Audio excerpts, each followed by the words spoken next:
Aquino, nos encontramos a hombres como Juan Wesley, nos encontramos a hombres como Martín Lutero, que la carta a los romanos fue el instrumento que Dios utilizó para inspirar sus vidas.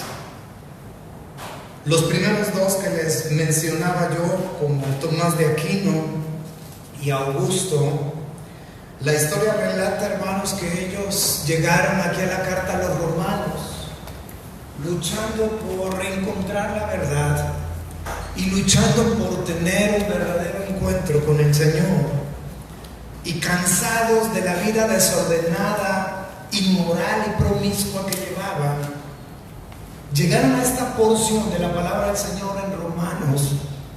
Y la historia dice que llegaron al capítulo 13, versículo 13, donde dice: andemos como de día, honestamente, no en glotonerías y borracheras, no en lujurias y lascivias, no en contiendas y envidia, sino vestidos del Señor Jesucristo, y no proveáis para los deseos de la carne. Cuando llegamos a Martín Lutero, por ejemplo, hermanos, todos conocemos quizás un poco más la historia de este personaje, un hombre, hermanos, a los cuales se le asigna la historia que fue aquel hombre que clavó las 95 tesis en las puertas de la iglesia de Gutenberg, donde él, hermanos, en esas 95 tesis, él hacía una defensa acerca de la justificación por la fe. Si nosotros escarbamos un poco de ese momento memorable del año 1517, cuando Martín Lutero clava esas tesis en las puertas del templo, él había sido previamente antes, hermanos, un catedrático. Él había impartido clases ahí. Y él, hermano, lo que él estaba haciendo como parte de la iglesia católica, ellos en ese tiempo, hermanos, estaban juntando dinero a través de la venta de las indulgencias para construir lo que hoy es la basílica, llamada la Basílica de San Pedro, allá en el Vaticano. Y ellos financiaron, hermano, la construcción de esa basílica a través de la venta de las indulgencias. Martín Lutero se tropieza literalmente con la carta a los romanos y se da cuenta, hermanos, que la salvación es gratis, que la salvación es por la fe y que la salvación es a través del Señor Jesucristo. Y por eso él es que se convierte en uno de los caudillos de la reforma. No es el único, pero hoy no quiero hablar de historia, pero sin duda que él ocupa un lugar importante en la historia de lo que fue la reforma. Ahora, entre paréntesis hago el comentario: nosotros no somos protestantes, no somos de la reforma. Y quien oiga va a decir: ay, estos bautistas siempre y sus... No, la historia es la historia. Y protestantes son aquellos que protestaron, que se inconformaron con la doctrina que impartía la Iglesia Católica y salieron de la Iglesia Católica en ese movimiento de reforma que empezó en el año 1517. Por eso se llaman protestantes. Cierro el paréntesis. Volvemos a la carta a los romanos. Y hermanos, mientras estudiaba esto, a lo largo de la semana anduve dando vueltas en mi cabeza, porque así es como preparo mis temas. El uno le echa un vistazo a ver, Señor, ¿qué me das para predicar el próximo domingo? Y a partir de ese día mi mente empieza a dar vueltas y vueltas hasta que llega el punto a lo largo de la semana en que hago un tiempo y me pongo a tomar algunas notas. Pero hermanos, pensaba en todos esos personajes que les he mencionado y cómo la carta a los romanos ha influenciado y ha cambiado sus vidas. Pero de alguna manera, hermanos, pensaba de la manera como hoy, de una manera abierta, pero que la mayoría de la sociedad no se da cuenta. Hay mucha gente que está encargada de influenciar en nuestras vidas y poder determinar, hermano, los estilos de vida que hoy estamos llevando en pleno siglo XXI. Yo no sé, porque la mayoría de aquí somos adultos y como que no nos llevamos muy bien con la tecnología. Pero hermanos, hoy hay gente encargada, a eso se dedica, de influenciar en la sociedad. Porque vivimos en una sociedad del consumismo. Y bueno, lo que hacen es influenciar para que nosotros como sociedad compremos determinada marca de ropa, determinados automóviles, las mujeres determinado maquillaje. Porque vivimos en una sociedad consumista. Y yo sé que hay una sociedad que solamente vive para consumir. Y yo sé que otros pasamos años con su mismo vestido, con su mismo pantalón, depende de qué lado estemos, pero vivimos en una sociedad consumista. Y a esas personas que influyen se llaman influencers. Y ellos, hermanos, lo que están haciendo es un trabajo de influencia en la sociedad. Y yo pensaba, y haciendo una comparación, porque la primera cosa que se registra en la carta a los romanos es Pablo. Si ustedes ven el capítulo 1, versículo 1, la primera palabra aquí es Pablo. Sin duda, hermanos, que Pablo fue una persona doblemente influenciada y doblemente inspirada para escribir esta carta, que a su vez ha influenciado a muchas personas para venir a los pies del Señor. Recuerdo, hermanos, hace muchos años, cuando alguien me preguntaba, un nuevo creyente me preguntaba, oye, ¿qué libro me recomiendas leer de la Biblia? Yo siempre, por muchos años, le dije, mira, lee el libro de Juan, lee el Evangelio. Pero de unos años a la fecha ya no recomiendo el libro del Evangelio de Juan. Recomiendo la carta a los romanos. ¿Por qué la carta a los romanos y por qué no el Evangelio de Juan? ¿Hay algo malo en el Evangelio de Juan? No. Sencillamente, hermanos, porque la carta a los romanos, por describirlo de alguna manera, te lleva de 0 a 100. Si habláramos en términos de automóviles, para medirle la potencia que el motor tiene, para hacer una aceleración de 0 a 100. Hermanos, la carta a los romanos sitúa cómo es la vida del hombre sin Dios. Pero también te lleva al punto hasta que tú puedas conocer a Dios y los resultados de creer en Él a través de Jesucristo. Y Pablo está aquí, hermanos, listo para compartirnos, hermanos, la experiencia que él tuvo. Y el mensaje de esta mañana, hermanos, se llama Sublime Gracia. Sublime Gracia, Señor. A veces nos ocupamos mucho, hermanos, en los tecnicismos teológicos para poder definir algo. Como por ejemplo, ¿qué es la gracia? Y realmente hoy no me voy a ocupar, hermanos, en definir qué es la gracia. Sino lo que quiero es que por unos minutos vayamos juntos viendo, hermanos, cuál es el testimonio plasmado de Pablo en la carta a los romanos. Porque cuando recordemos hoy cuál es el testimonio de gracia del apóstol Pablo, entonces vamos a ver exactamente qué es gracia. Hace un tiempo yo les dije, hermanos, que los verdaderos creyentes vivimos en un estado permanente de bendición. Hoy les digo otra cosa. El verdadero creyente vive en un estado permanente de gracia. Así vivimos.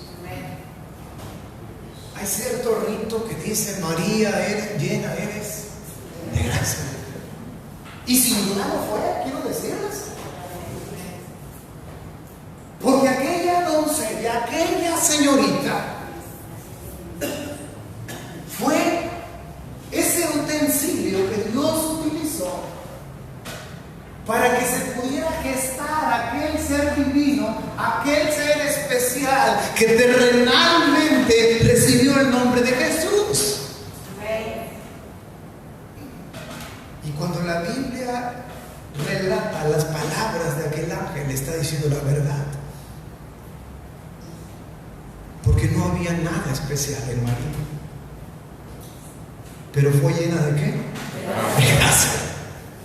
Ahora, si nosotros pensamos, hermanos, en los términos de la gracia, yo creo que nos podemos nosotros asombrar. Porque Pablo está diciendo aquí en el verso 1, Pablo, siervo de Jesucristo, llamado a ser apóstol apartado para el Evangelio de Dios. Ahora nuestra versión dice Pablo, siervo de Jesucristo. En realidad, hermanos, Pablo está diciendo Pablo, esclavo de Jesucristo. Usted está diciendo de otra manera, Pablo, yo Pablo, le sirvo en cadenas al Señor.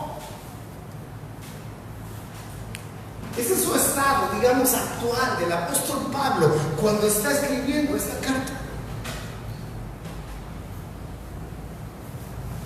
Pablo escribiendo esta carta en un estado de gracia.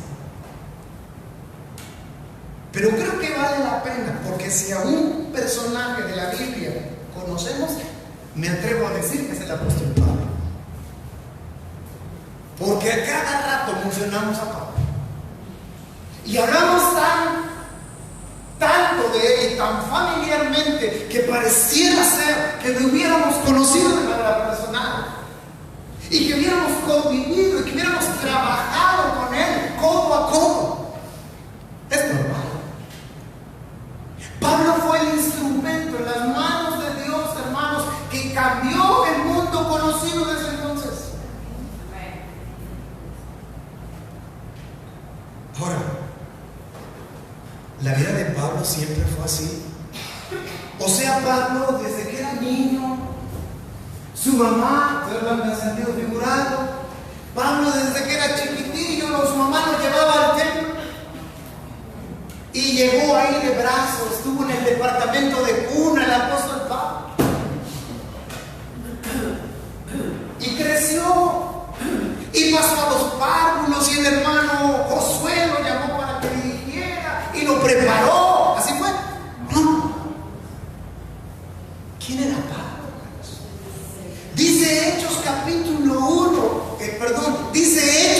8, versículo 1. Vaya conmigo, por favor, porque yo quiero que lo vea con esos ojitos lindos que ustedes tienen. Quiero que contemplen la palabra del Señor. Dice Hechos capítulo 8, verso 1, y Saulo consentía en su muerte. Ahora, para los que estamos familiarizados con lo que el libro de los Hechos habla, inmediatamente sabemos de qué muerte se está hablando. De la muerte de Esteban, el primer mártir registrado en las Escrituras.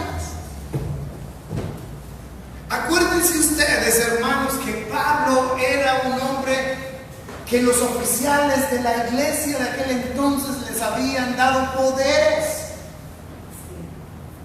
para arrestar a aquellos que tuvieran una fe diferente.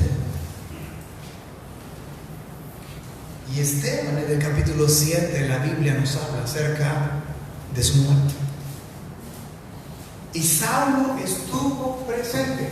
O sea, Saulo, antes de su encuentro con el Señor, estuvo presente en el momento en el cual estaban apedreando a Esteban.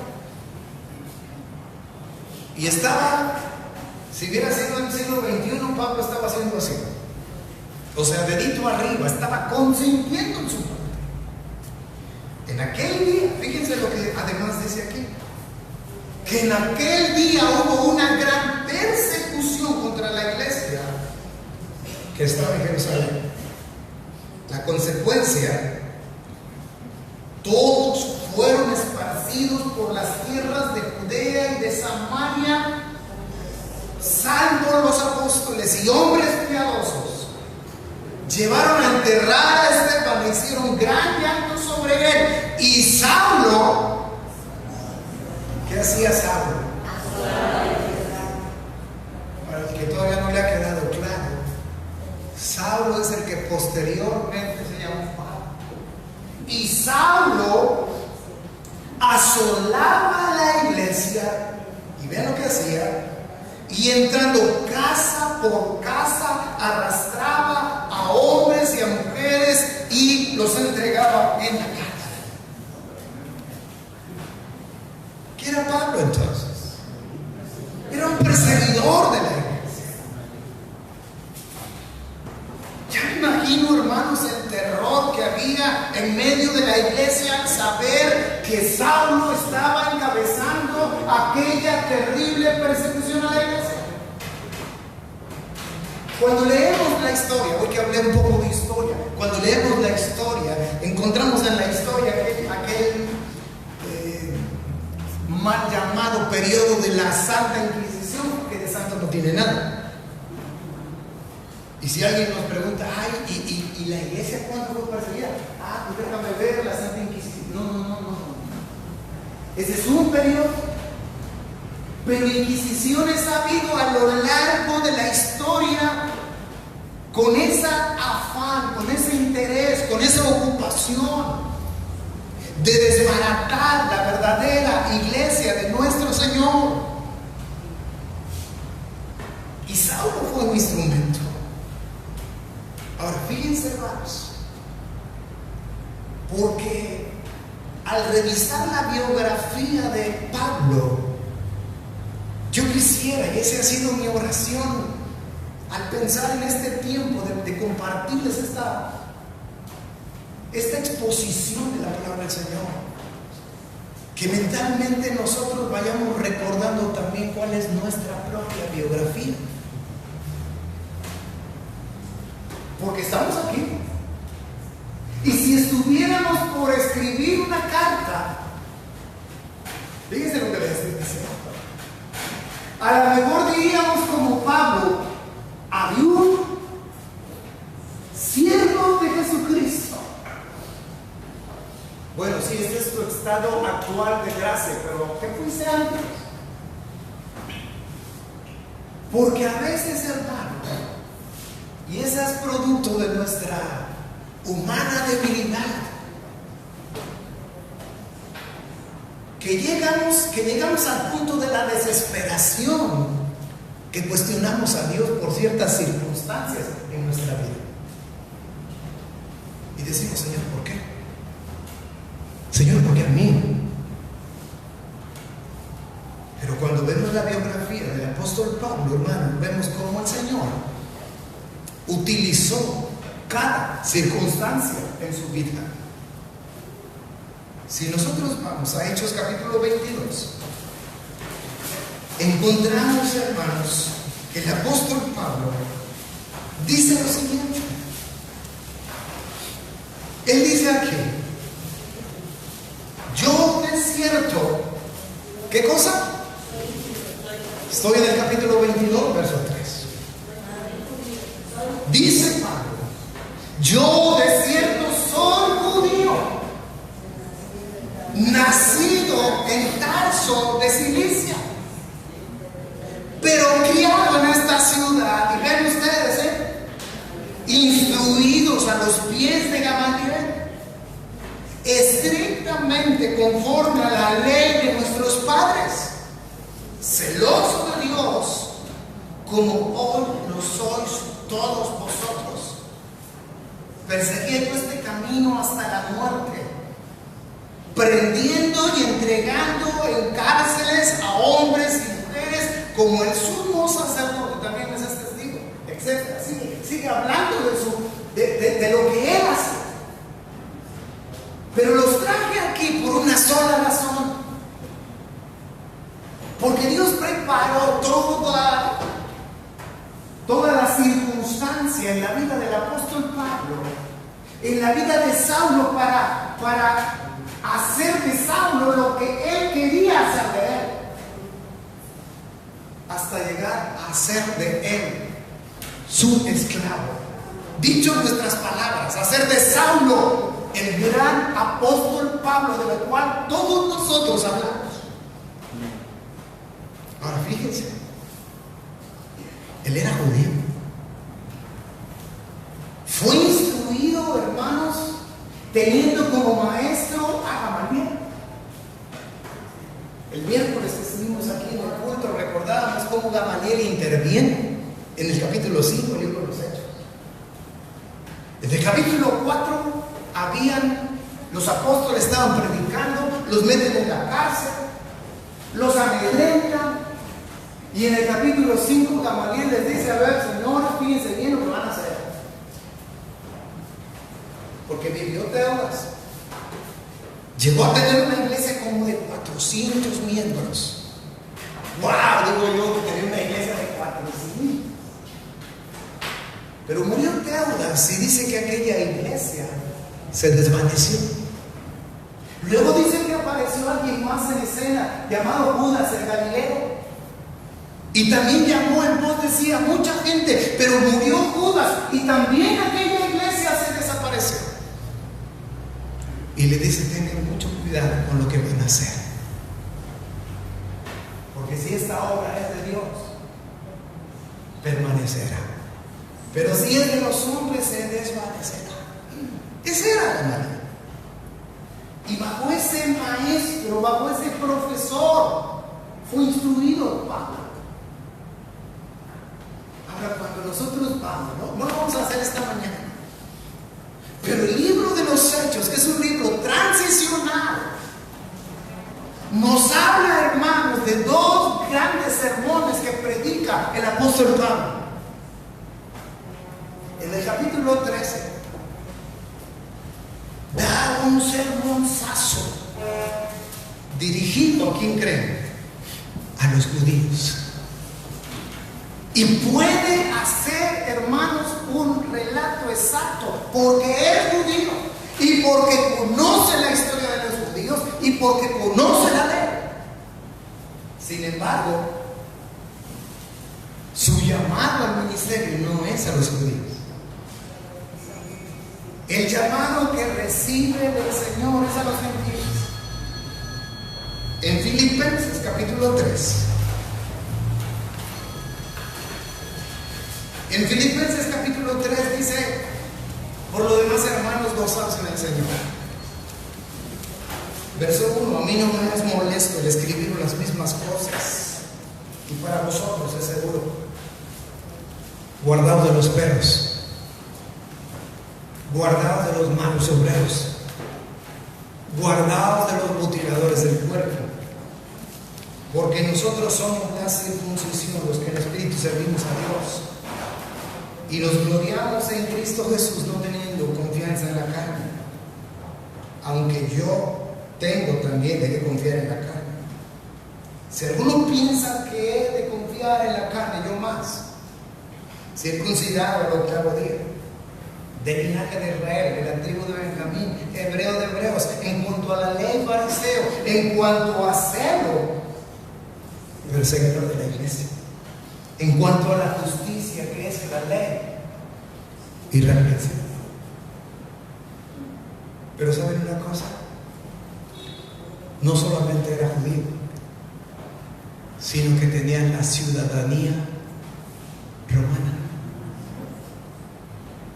Cuando estaban azotándole, les dice: oigan, ¿está bien que estén azotando a un ciudadano romano? Y aquel hombre le dice: oye, yo soy ciudadano romano también, pero me costó mucho dinero. Pablo dice: no, yo nací romano. Y lo dejaron. ¿Por qué mencionó esto?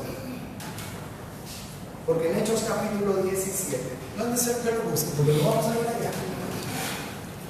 Pero encontramos el segundo grande sermón que Pablo, bueno, que el libro de los Hechos registra. Mientras el del capítulo 3 es dirigido a los judíos, el del capítulo 17 es dirigido a los gentiles. Era judío, sí, pero también tenía la ciudadanía romana. Y Dios lo que hace, hermanos, fue utilizar la circunstancia del apóstol Pablo. Y si nosotros nos vamos a Gálatas, y acuérdense que quiero que hagamos un ejercicio mental de viendo la biografía de Pablo, viendo nuestra propia biografía. Dice Gálatas capítulo 1, versículo 15. Pero cuando agradó a Dios, que me apartó. ¿Desde cuándo? Desde que estaba siendo instruido a los pies de Gamaliel, no. Cuando estaba en brazos de su madre, no, tampoco. Un poquito más atrás. ¿Desde cuándo? Dice que me apartó desde el vientre de mi madre. ¿Y cómo termina el versículo? Y me llamó por su gracia. Cuando yo leía, recordaba esta porción, fue inevitable para mí acordarme de Jeremías. Porque Jeremías dice, el Señor me apartó desde el vientre de mi madre. Estoy hablando de Jeremías capítulo 1, verso 5. No es necesario que lo busque. Ahora, fíjese usted, hermanos, cómo Pablo sabe que él no es producto de un accidente. Él no ha llegado a ser un esclavo del Señor por casualidad. Él no ha llegado a ser lo que es por un accidente. Pablo no tiene problemas existenciales. Acuérdense que acabamos de hablar de ciertos temas, como la amargura, la soberbia. Le dimos por ahí una trastocada, el tema de la autoimagen, todo ese tipo de cosas. Pero Pablo sabe el para qué está en este mundo. Él sabe por qué tiene las dos nacionalidades. Él comprende ahora por qué creció a los pies de Gamaliel. Él sabe ahora por qué perseguía a la iglesia.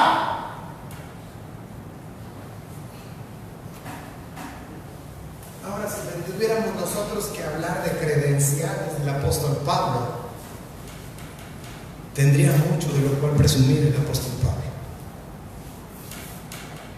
Por eso cuando vemos aquí en Filipenses, capítulo 3, verso 7, dice: pero cuantas cosas eran para mi ganancia, las he estimado como pérdida. ¿Por qué creen? Por amor a Cristo. Y ciertamente, aún estimo todas las cosas como pérdida por la excelencia del conocimiento de Cristo Jesús. ¿Y qué más dice? Ahora, observen esta frase. Dice, mi Señor. Porque el Señor Jesús no solamente es el Salvador de Pablo, sino que además es su Señor. Nosotros, la iglesia actual, creemos en el peligro de las frases muy hechas. E invitamos a las personas a creer en Cristo como su único y suficiente Salvador personal y como su Señor. Pero la pregunta ¿es nuestro Señor? Porque si Él es nuestro Señor, estamos diciendo que Él es nuestro amo, que Él es nuestro dueño y que nosotros somos ¿qué? Sus esclavos. Pablo no está escribiendo en Romanos capítulo 1, versículo 1, diciendo Pablo, príncipe de Jesucristo. Porque eso es lo que enseña la iglesia moderna. La iglesia del siglo XXI dice que los creyentes son príncipes y las niñas son princesas. No, Pablo está diciendo soy esclavo. Y Jesucristo es mi Señor. Y Él está diciendo aquí, por amor del cual lo he perdido todo y lo tengo por estiércol. Ah, ya me equivoqué. Bueno, según la versión 60, sí, porque dice y lo tengo por basura. Pero esta versión que tengo aquí, la versión antigua, la 09, dice y lo tengo por estiércol. Creo que no necesita mayores explicaciones, ¿verdad?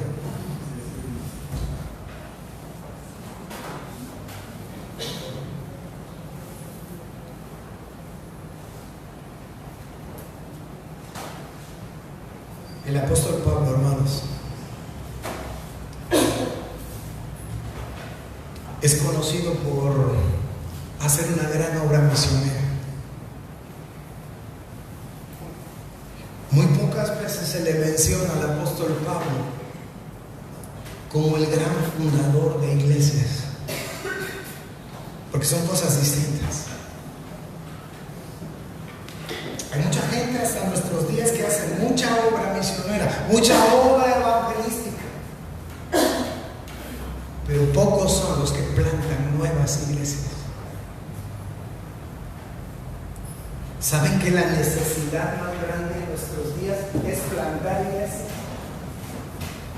Porque la única forma en la cual vamos a poder preservar la sana doctrina es plantando nuevas iglesias. Les acabo de mencionar un ejemplo. Príncipes y princesas contra esclavos. ¿Cómo una nueva iglesia van a seguir considerándose esclavos? Cuando la iglesia, como la nuestra, haga un trabajo evangelístico y funde una nueva iglesia. El sentir de esos nuevos hermanos va a ser de esclavos y no de príncipes, de esclavos y no de la realeza. Es distinto. Pero aquí hay algo. Cuando no éramos de Cristo, cuando no éramos de Dios, ¿saben qué éramos? Porque nunca hemos sido libres. Ningún ser humano nunca es libre. Porque si no eres esclavo de Dios, entonces eres esclavo del diablo. Él es tu amo, Él es tu Señor, a Él le obedeces. ¿Qué esclavitud prefiere? Bueno, nosotros ya hemos tomado una decisión al respecto. Ahora dense cuenta de una cosa. Bueno, ahorita voy a esto. Pero primero a los corintios, hermanos. Porque si usted me hubiera preguntado, oiga hermano, y el apóstol Pablo, no, pues yo le hubiera dicho, seguramente le hubiera dicho, no, el apóstol Pablo fue un gran instrumento en las manos de Dios. Si usted me preguntara a quién te hubieras gustado escuchar predicar, bueno, primero al Señor Jesucristo. Pero si no hay oportunidad de escuchar al Señor Jesucristo, por favor inviten al próximo aniversario de la iglesia, inviten a Pablo a predicar. Y Pablo no hubiera entrado por el pasillo de la iglesia, ¿verdad? Pavoneando Porque dice 1 Corintios capítulo 15, versículo 10. Pablo dice, pero por la gracia de Dios, ¿qué cosa? Soy lo que soy. Porque todo verdadero creyente, hermanos, está lleno de gracia. Tú estás lleno de gracia. Aunque no duden que por algún momento o alguien se sienta aquí que no sirve, que no vale. Bueno, Dios dice que eres alguien lleno de gracia. Pero lo que marca la diferencia entre alguien como el gran apóstol Pablo es lo siguiente. Él dice, y su gracia, ¿qué cosa? No ha sido en vano para conmigo. Antes de qué cosa, hermanos. Ahí está la diferencia. Antes he trabajado más que todos ellos, pero no yo, sino ¿quién? Sino la gracia de Dios conmigo. Ahora, hermanos, ¿y qué de nosotros? Porque la carta a los Efesios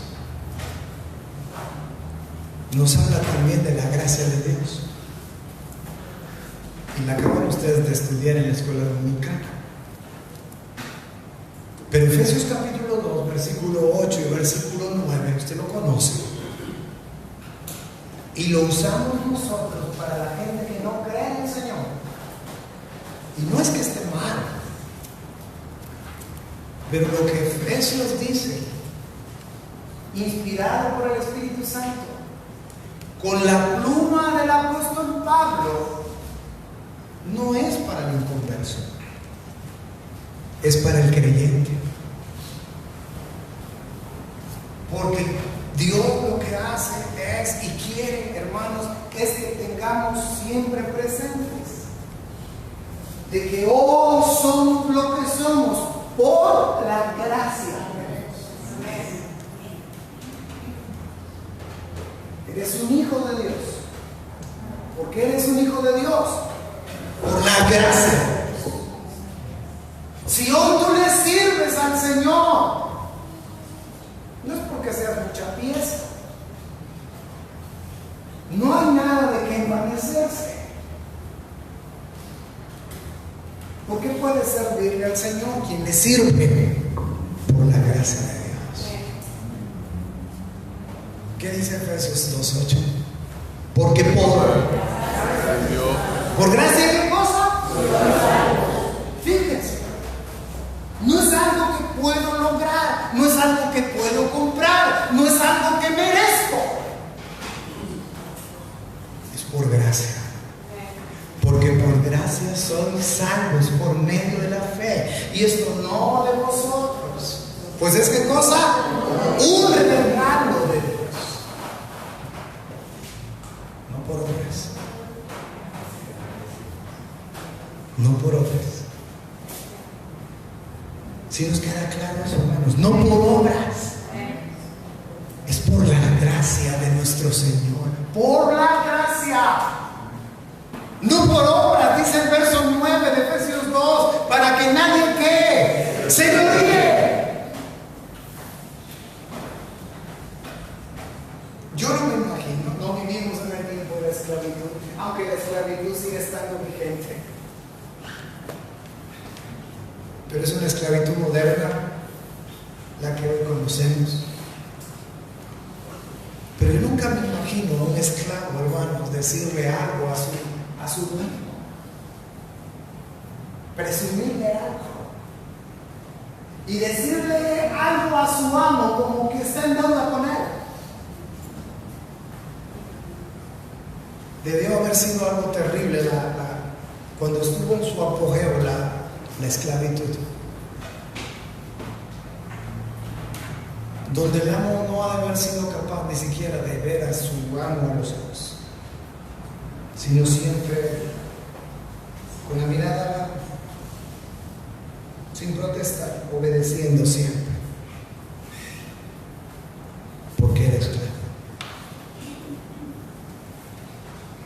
Imagínense en aquellos escasos casos en los cuales el dueño redimía al esclavo. O sea, cuando el dueño le daba libertad al esclavo.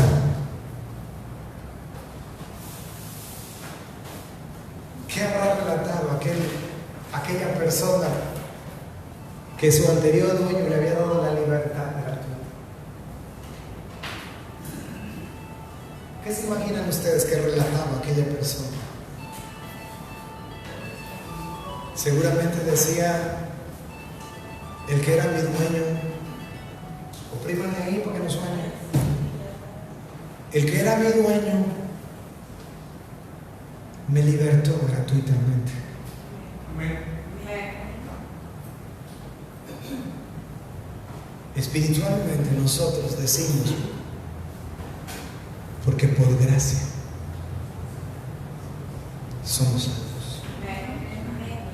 Porque Dios quiso darnos un regalo llamado salvación. No hice nada, no pagué mi rescate. Fue un regalo que Dios hizo.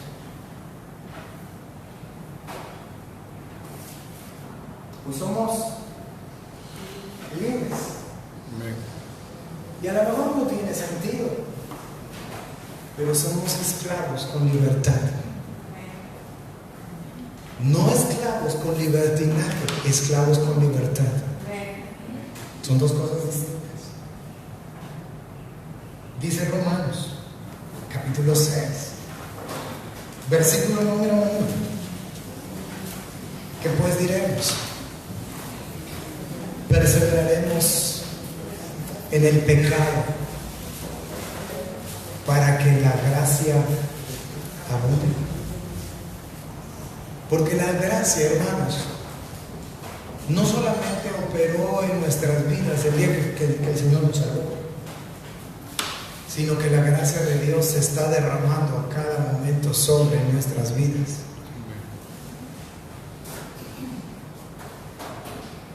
Si tú quieres saber de manera práctica qué es la gracia, yo solamente te digo: ve tu propia vida.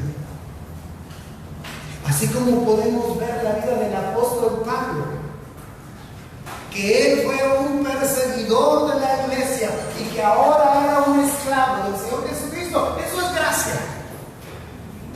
Porque cuando la gracia de Dios se derramó sobre la vida de aquel hombre, su vida fue transformada para siempre.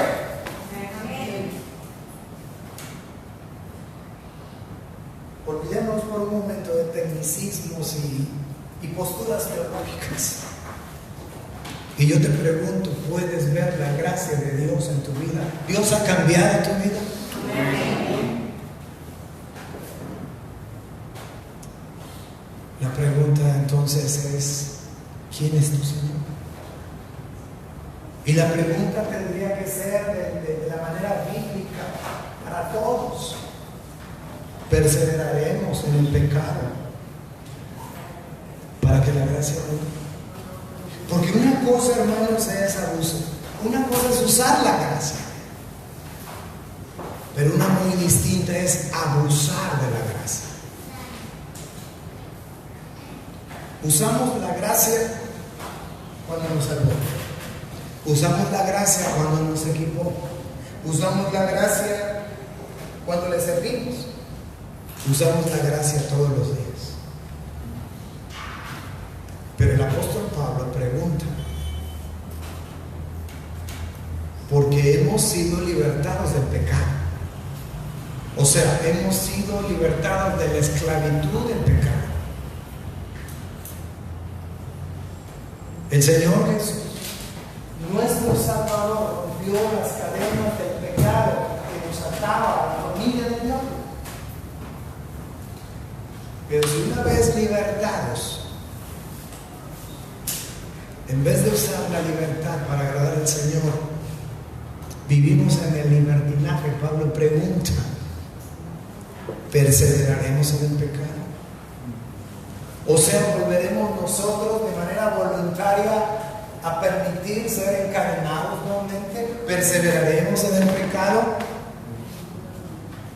para que la gracia abunde. ¿Qué es abusar de la gracia? Porque somos muy abusadillos y decimos, sí, Dios es un Dios perdonador. ¿Estamos diciendo una verdad? Sí, Dios es un Dios perdonador.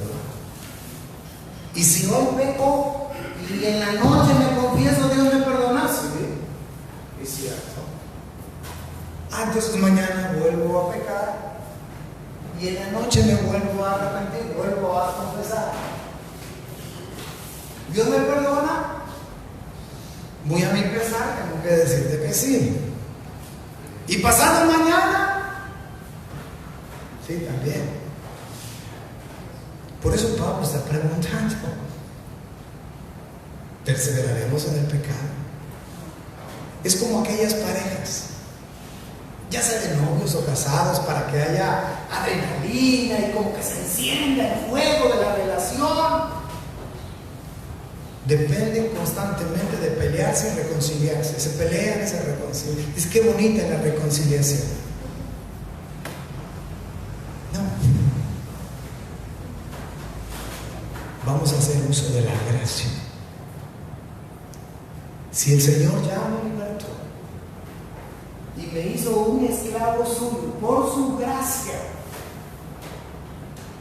pues entonces voy a luchar por no abusar de esa sublime gracia que derramó sobre mí.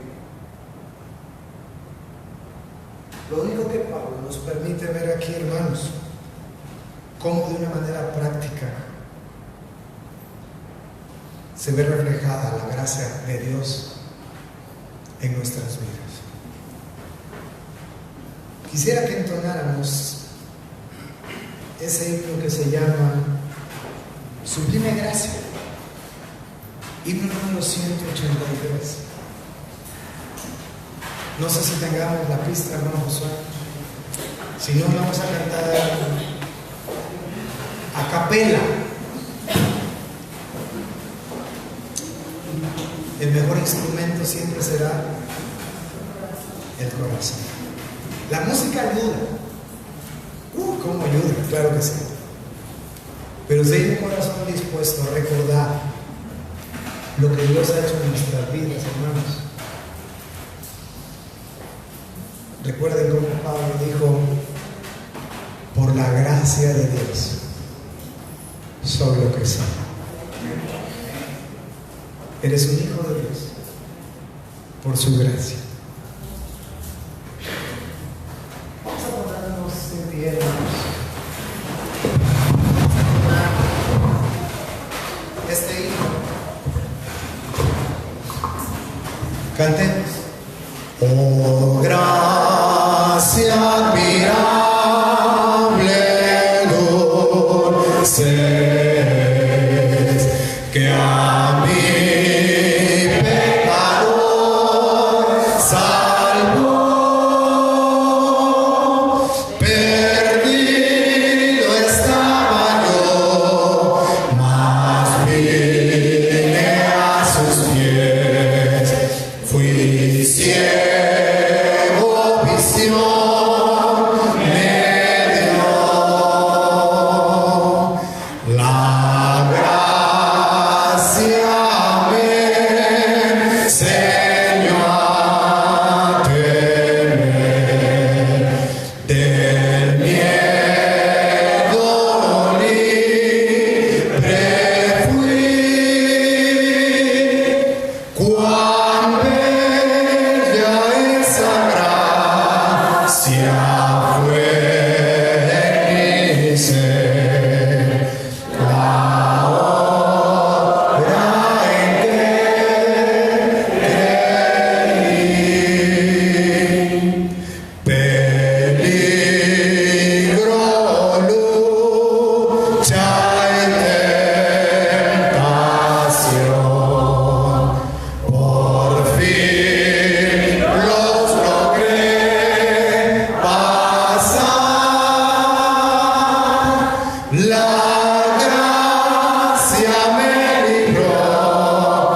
Poderoso Dios y buen